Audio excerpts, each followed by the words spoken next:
Hi, I'm Maggie. Hi, I'm Mark, and this is Spatial Report.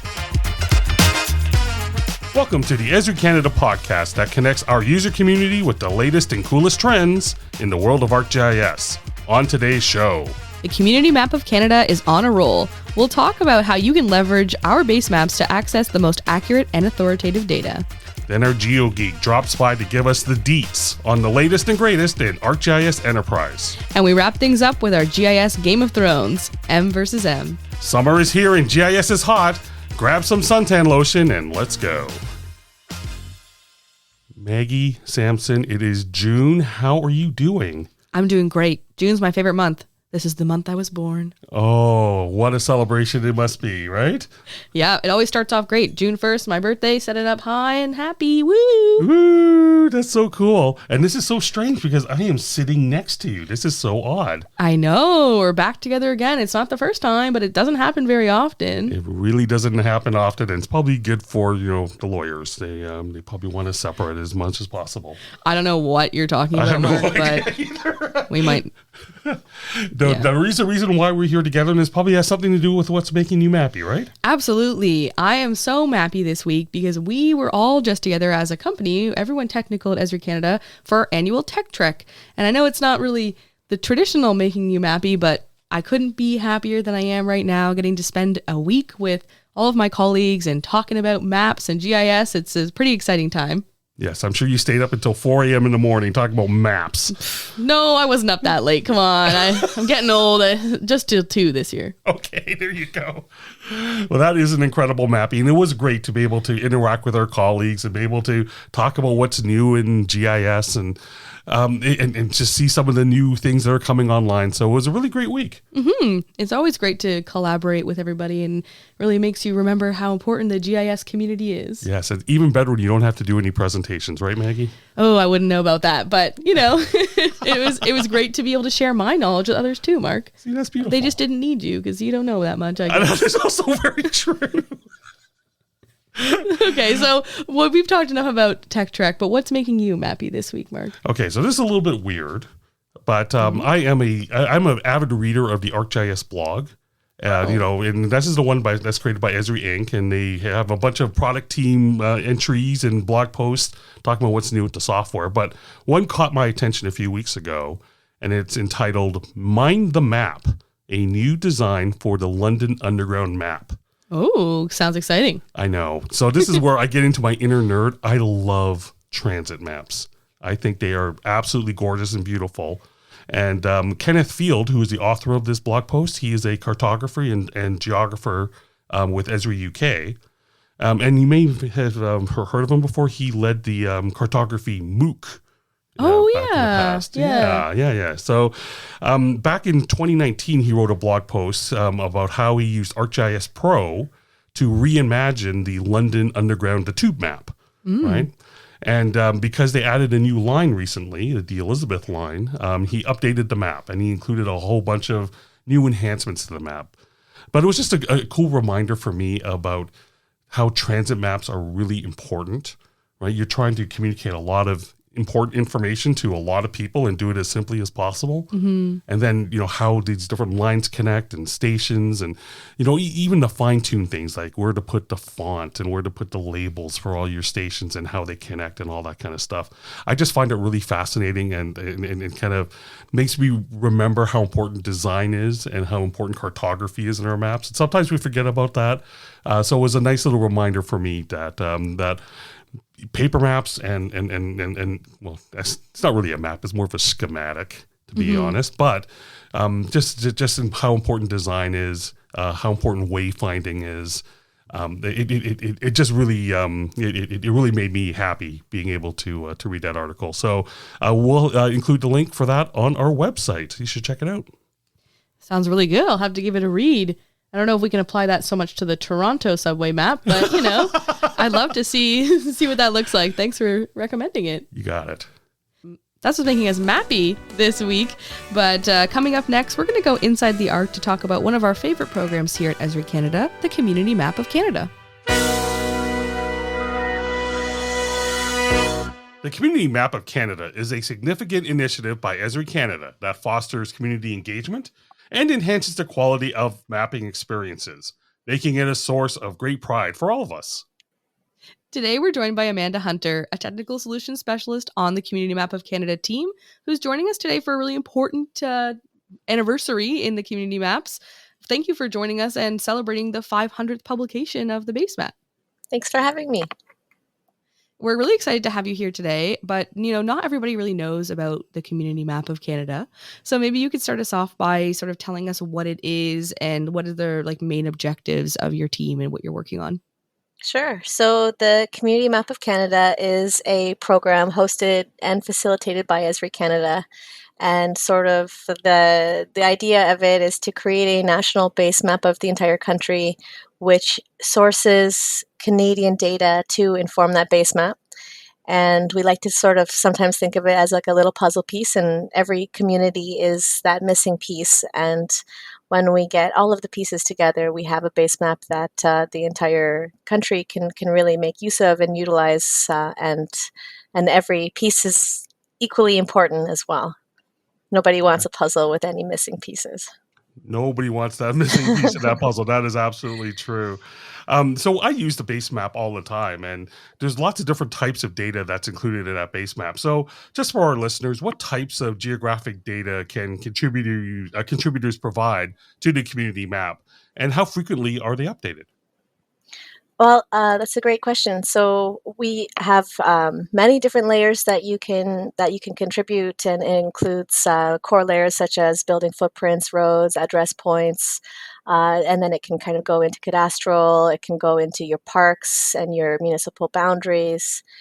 This is a sort of a program that you can also grow into as a municipality. So if you don't have certain layers, you don't have to worry. You can sort of add them later as you go. And the idea is obviously the more data that you contribute, the more beautiful your community ends up looking.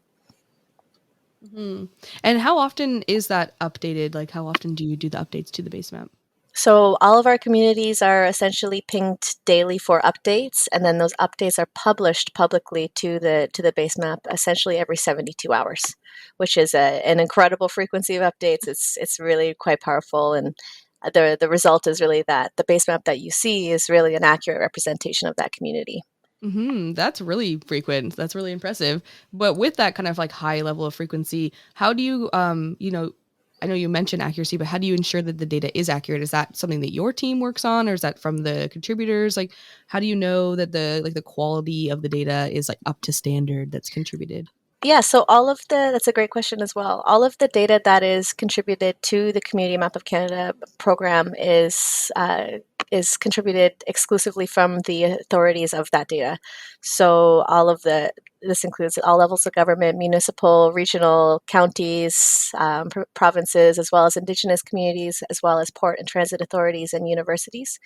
And so sort of the concept being that they are the ones that are the authorities of that data. And if any changes need to be made to that data, they are the ones that change the data. We don't actually make those changes ourselves, which results in sort of that integrity, that data integrity that is sort of on the authority to make those changes. However, because of the way that we are structured as a team, as a department, every community has a specific analyst as well as a few other supporting teammates that allow for any feedback to be really readily received. So if a municipality does have a question or does have feedback to ask the Community Map of Canada team, there are real people with real faces there to sort of respond and take that feedback and work together. But any changes that get made those changes are made by the municipalities themselves or the governments themselves, not by the Community Map of Canada team. Right. That makes a lot of sense. So there are a whole bunch of communities and organizations that participate in the community map at the moment, right? I'm just curious, what are the benefits for those organizations and for those communities to be a part of the program? So I think one of there's so many, Yeah, I'm sure there are. and there's different benefits from, first of all, using the base map, and then there's also benefits to being being part of the Community Map of Canada program. So as a product, the base map is first of all Canadian with Canadian content. So if you have to choose a base map, then it makes sense to be selecting a base map that is Canadian. But on top of that, if you are working with a team with multiple departments and you're sending out base maps to, let's say, your planning team, and they're making adjustments, and then perhaps you have duplication errors or you have inconsistencies across your departments. So this really clarifies your interdepartmental inconsistencies, and it kind of allows you to have this one foundational layer of truth. You have the one base map that everyone can jump off from, everyone can make use of, and everyone can trust because it's your data that's informing that base map.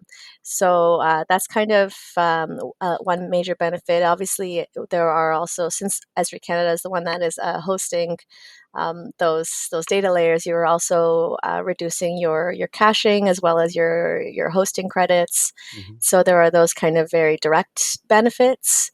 But on the side of being part of the Community Map of Canada program, there are also benefits of being, first of all, linked to a community of over 400 communities right now. Mm-hmm. And so the Community Map of Canada also really works hard to facilitate learning, better practices sharing, and events that are of benefit to its members. So we do often run these events that bring, let's say, thought leaders or people who have interesting things to say.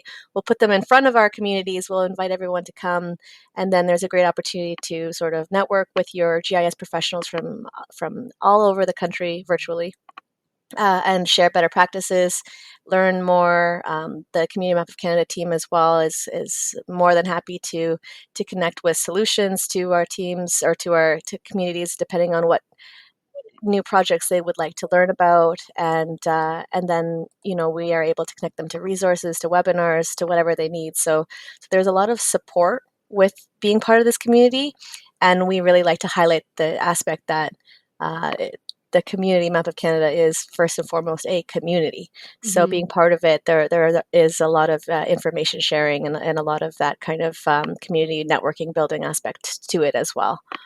Mm-hmm. Yeah, the community aspect sounds like a really great and sort of like maybe overlooked sometimes benefit of what you guys are doing. I know since we were just all together as in our GIS community at Esri Canada, you really benefit from having those connections with other people and being able to work with others.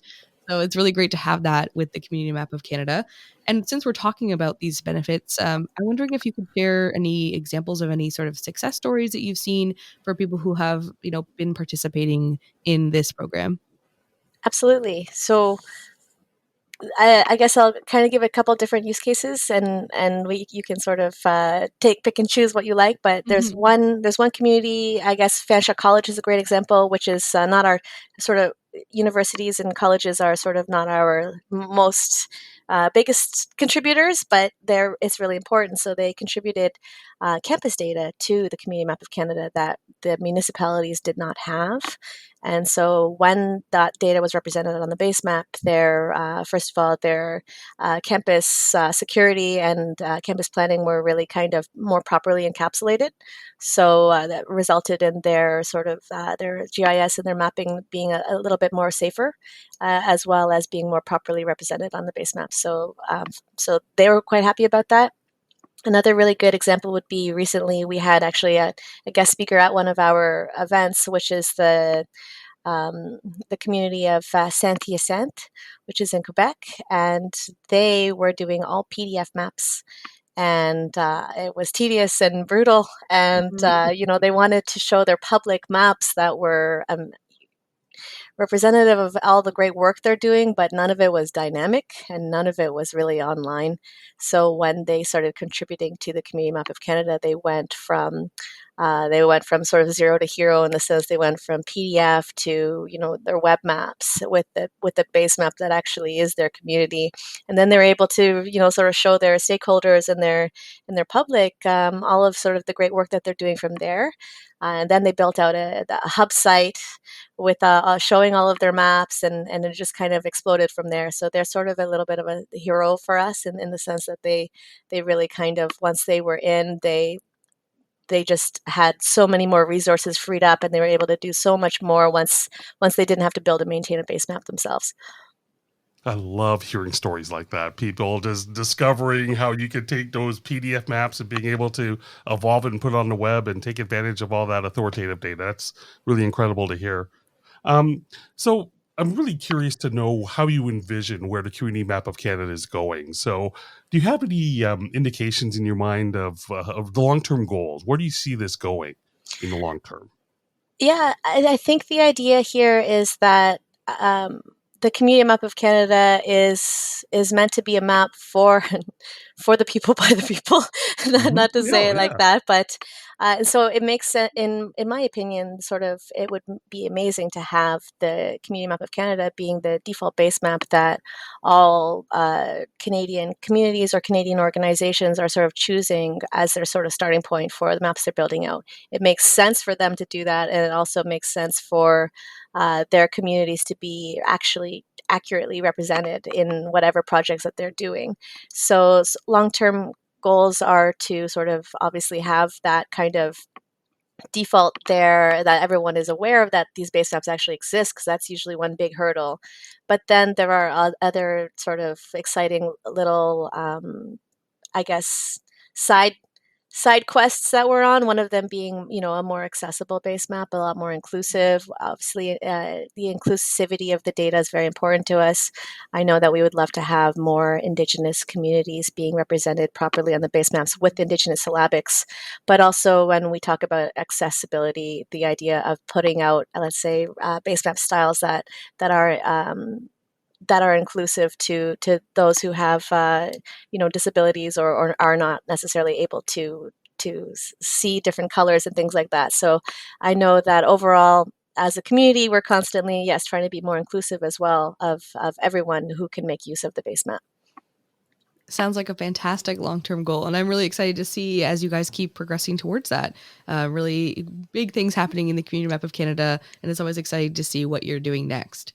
For any of our listeners, though, who are not part of those about 400 contributors who are listening today, and they maybe want to get involved, what can they do to become a part of this program and to participate in the community map of Canada? Yeah, all you have to do is call us, Yeah. reach out, and the process for kind of being included is that we love to have kind of conversations about what your needs are as a community, what you're struggling with, where we can sort of help you, and from there we essentially have sort of an onboarding process that involves meeting your analyst and consulting, and sort of sending the data at the end of the day. And I guess it's a sort of a there are a few different ways that you can kind of contribute data, whether it be REST services, or whether it be via your open data hub, or whether it be via sort of a map package. And we're all there to support that sort of process, myself included. And so the process is very easy. We really do try to emphasize the fact that even though we update our data every 72 hours, you don't have to necessarily update your data. But in sort of in keeping with this sort of this NG911 that's coming up, and all of these things, it makes sense for us to all be emphasizing the frequency of updates and the accuracy of the data. And so being part of this program is meant to be very easy and very inclusive. And so we're here to support you in that 100%.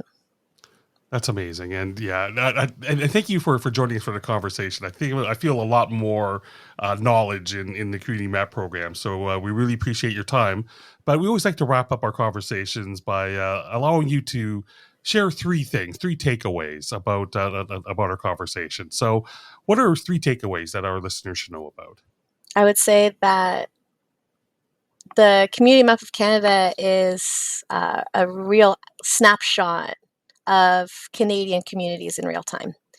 And so we don't, so obviously being involved in it is a great way to kind of have a very accurate reflection of your community, but we don't change your data. And I know that a lot of communities that are a little bit uneasy about those kind of topics feel very assured with that fact coming up. And the second thing as well is that we don't make your data available for download. It is baked into our vector tiles. It's baked into our base map. It is there for everyone to use very, very easily. And we're here to sort of to listen as well to our communities as we go forward. Well, that's amazing. Thank you so much, Amanda, for joining us today here on the Spatial Report podcast. And yeah, please discover more with our Community Map of Canada base map. Start using those in your maps. Thanks so much for having me, guys. Thank you very much. That was Amanda Hunter. She is a technical solution specialist with the Community Map of Canada program at Esri Canada, and she joined us today from Oakville, Ontario. After this short break, we'll be back to dive into the latest release of ArcGIS Enterprise with our GeoGeek. From navigating everyday obstacles to tackling the most pressing issues facing our world today, tune in to Geographical Thinking to discover how geospatial solutions can help solve problems and drive positive change. My name is Michelle Brake, and I'll be your guide as we explore stories, ideas, and conversations through the lens of geography. Listen and subscribe on your favorite podcast platform.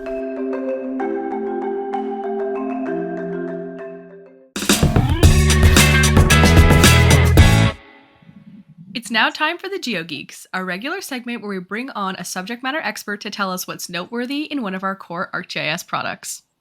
And we are excited to welcome back our colleague and teammate, Justin Broussard. He is a technical solution specialist, and for purposes of this pod, he's our ArcGIS Enterprise GeoGeek. Justin, welcome back to the pod. Thank you. Glad to be back, guys. 11.3 just came out, so we got lots of stuff to talk about today. That'll be great. Absolutely. Thanks so much for being here with us. So like you just said, ArcGIS Enterprise 11.3 is out and people can start using it now. So I know there's a lot of new things that are in there. Could you maybe start us off with telling us some of the new features that are worth knowing about in this update? Yeah, 100%. So, I mean, there's actually quite a bit, some more minor than others, obviously, right? But I'm going to start off with some stuff that was kind of integrated in ArcGIS Enterprise 11.2 and kind of how that feeds into ArcGIS Enterprise 11.3, right? So in 11.2, as we may or may not know, Map Viewer actually has the ability to now support analysis tools. So those things like geoprocessing tools, that type of stuff, you can actually run them directly in Map Viewer now, which is great. So you can kind of, if you don't really want to use ArcGIS Pro all the time, you may not necessarily have to based off the tools that are available in Map Viewer now. Just some other things worth noting. So in Enterprise 11.2 as well, the ArcGIS video server actually kind of came into play. So that kind of interlinks with ArcGIS Excalibur, which is one of our other applications, right? Where you can import your videos and kind of get some snapshots or some more information, whether it's like drone footage, satellite imagery, whatever it may, or satellite videos. I mean, whatever it may be, you may be trying to import into that software. You can go ahead and use that. So that got introduced and kind of coming into 11.3 for video server, some minor adjustments, just basically coming in and actually supporting more kind of file types, that type of stuff.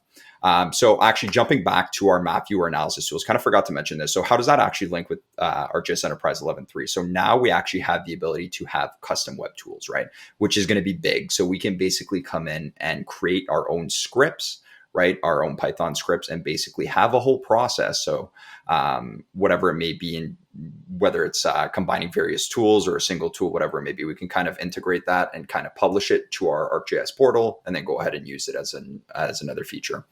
And then just a couple final things. So the new field types, so the date only, timestamp offset, the big integer, all that was in beta in 11.2, now fully available in 11.3. And also in 11.3, the metadata editor is now also out of beta. So that's obviously another great function that kind of came into play.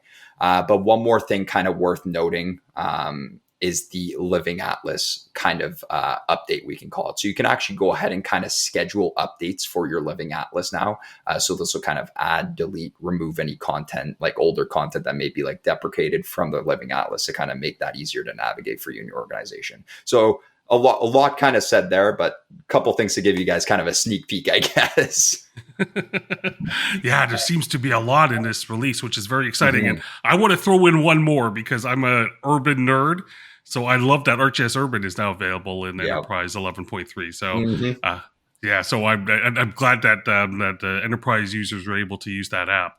All right, so you listed off a whole bunch of features and a lot of them sound really cool, but come on, you have a favorite. So why don't you share what your favorite newest feature is in this new update?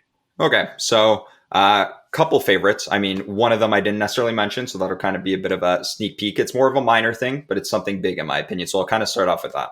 As we know, Web App Builder is slowly making its way out, and Experience Builder's coming in, just like the ArcMap, ArcGIS Pro scenario that's kind of currently happening. So in ArcGIS Enterprise 11.3, we do have some new Experience Builder widgets, which is going to be great. And these are going to keep getting added in throughout time, obviously. So in 11.4, there's most likely going to be some new ones. At this point, I believe most of them should be added in, because from the actual functionality matrix for Experience Builder, most of the stuff should be added in by now, but don't quote me on that. And yeah, as we go on, we might see some more of those. So going on to my major, or my most favorite major update, we can say from this, I guess, is going to be the custom web tools, right? I know I kind of mentioned that earlier, but that's definitely the key thing for me, because we can go ahead, like I said, we can create those Python scripts. So for example, if I have a layer of streams, for example, water streams somewhere in ArcGIS Pro, for example, or in ArcGIS Online or ArcGIS Portal, for example, I can come in and basically write a script to run, say if I want to run an intersect and a buffer analysis for something, see how those two work together, and just kind of mainstream that workflow, right? So I just come in and it's going to bring up an interface after I've run the script, right? And I could just come in, plop in my layers, all my information, and then just go ahead and kind of run it like I would in ArcGIS Pro. So instead of basically coming in and running all those tools separately, it's a good way to basically simplify that workflow, right? And actually make it available in your portal, which is not something that was available before to its full extent, obviously, before ArcGIS Enterprise 11.2. So kind of seeing that slowly get integrated into ArcGIS Enterprise 11.3 is a lot. It's really good, to be honest, right? To help you out with your analysis workflows.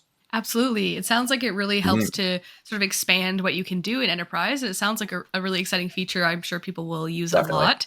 As a person who doesn't really know anything about how that works and programming and anything like that, is there anything that you need, like especially require to get these custom tools working in your portal?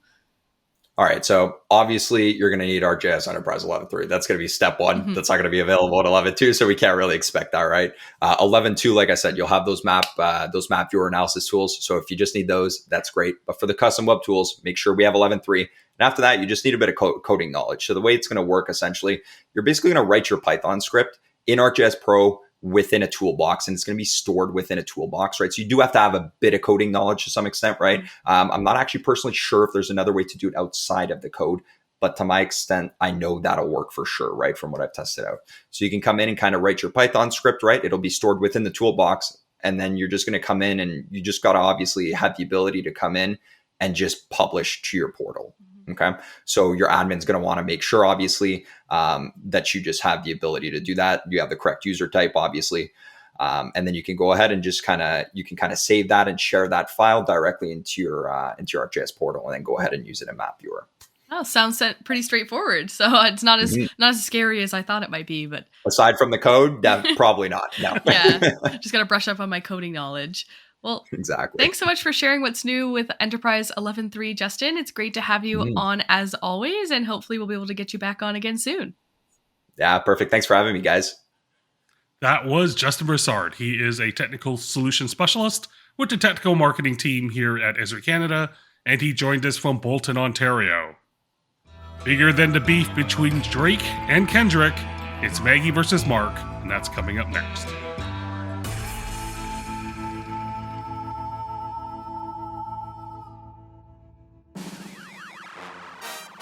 Like sands through the hourglass, so are the days of M versus M, our GIS game show. Very well read. Beautiful. Yeah, I definitely know what that means. We're just dating ourselves here. It's great. All right, Maggie, you know how this works. If you get 3 answers right, you will not only have to not read the outro, you get to bask in glory. But if you get 3 wrong, it's outro time. Yeah, I've got the thing ready to read. I'm not feeling confident today. Well, because this is a huge moment in M versus M history, because we're going to bring back one of our favorites. We're bringing back Tool or Fool. Ooh, I don't remember if I won this one last time, so. I'm pretty sure you did. Nice, and I'm feeling good there. Let's do it. I know all the tools. Which software? Oh, well, let me tell you. All right, so first of all, the game. Right. So I am going to go into a toolbox in our newest release of ArcGIS Pro 3.3, and I'm going to name a tool. If it's real, you're going to say it's a tool. Oh, no, you're a tool. Oh, you're a tool. Okay. And if it's not, if it's a fake, you're a fool. Okay, I'll do my best. You got it. All right. And today's toolbox is the ready-to-use toolbox. Ooh, I don't know what's that in there at all, but that's exciting. Well, let me tell you a little bit about it, okay? So the ready-to-use toolbox is actually just a series of ArcGIS online geoprocessing services that use the hosted data and the analysis capabilities of ArcGIS Online. So all you need to do when you run these tools is just provide some inputs, and then it does all the rest on ArcGIS Online. Okay, interesting. Oh, and the best story of this? Yeah. They don't cost credits. They're all free. ArcGIS Online, no credits? You can use ArcGIS Online data and services without spending a dime. Wow, that's pretty exciting. It is. All right. And a hint for you, there are 2 tool sets in this toolbox, elevation and hydrology. Okay. That's exciting. So here come the tools. Are you ready for the first one? Sure am. Viewshed. Tool or fool? Oof, that's tough because I know it is a tool, but I feel like it's already in ArcGIS Pro. I don't know. I'm going to say you're a tool. You are indeed a tool, Viewshed. Mm-hmm. Yes, so if you're not aware, so all you need to do is input some observation points, and it's going to generate polygons of those visible areas from those points. Wow, sounds a lot easier than the old tool that I remember. That's pretty good. See, so you're on a roll. So 1 up for the mags. All right, next up, profile. Man, this category is very difficult. They sound real. Yeah, you're a tool. You are a tool profile. That is absolutely true. Woo! Yeah, so you input a line feature, and it's going to give you the elevation profile along that line. Oh, pretty cool. All right. Okay, so 2 up. This could be the quickest game show ever, but we'll continue. All right, next up, trace upstream. You know what? You're a tool again. No! Is it trace downstream? It is trace downstream. No, come on! I knew that was a Mark tool. is awesome. Yeah, so Okay. trace downstream. It provides a path of that water will flow from a point. I should have As known. it goes Obviously, downhill. we don't care about upstream. I should have known it was downstream. Okay. I love it. All right, 2-1. Summarize elevation. Summarize elevation. That sounds like you're a fool. Oh no, Maggie Sampson. That's it a tool? is. That doesn't even sound like a real tool name. Okay. So if you put in an input feature, it's going to generate a bunch of summary statistics, such as the maximum elevation, the minimum elevation, maximum slope, medium slope. Well, sounds pretty cool. I didn't know about that tool for sure. Yeah, I know. You blew it. I know. This is tough now. All right, so cliffhanger, 2-2. This is the clincher. Let's see what happens. Oh, no. Watershed. Watershed. In the toolbox called Watershed? Well, the toolbox is ready to use. Oh, hydrology. And the hydrology is the tool set. Tool set. Yes, you're a tool. No! Yo, you're a tool. Oh, okay. Nice. Good. Watershed is indeed a tool. So it will calculate the upslope area from a point where water flows to, right? Makes sense. Definitely makes Creates sense. a watershed. Oh, man, come on. I'm glad I didn't get my reading glasses out. Would have been a waste. All right, so hang on here. Okay, I've got to stall so as I load this up here. Oh, thanks. Too late now. Okay, fine. Okay. All right, Maggie, you win again, and you know what that means. Yeah, you have to read the outro. Have fun, Mark. Yeah, thanks a lot, Maggie Simpson. Good. Thank you for joining us for this episode of Spatial Report. Please check out our website at esri.ca/spatial report to learn more about the topics we covered today. We'll also post videos of our interview segments on the Esri Canada YouTube channel. And don't forget to subscribe to our monthly Getting Technical newsletter that highlights all the news in our technology. This podcast is brought to you by Esri Canada, a technology company that empowers people and organizations by the science of where. Maggie Sampson, it's been a pleasure and honor to be sitting next to you these last few minutes. As always, Mark, it is a pleasure, but especially so in person. Oh, It's such a wonderful moment. All right. We'll see you separately next month. Bye. Bye.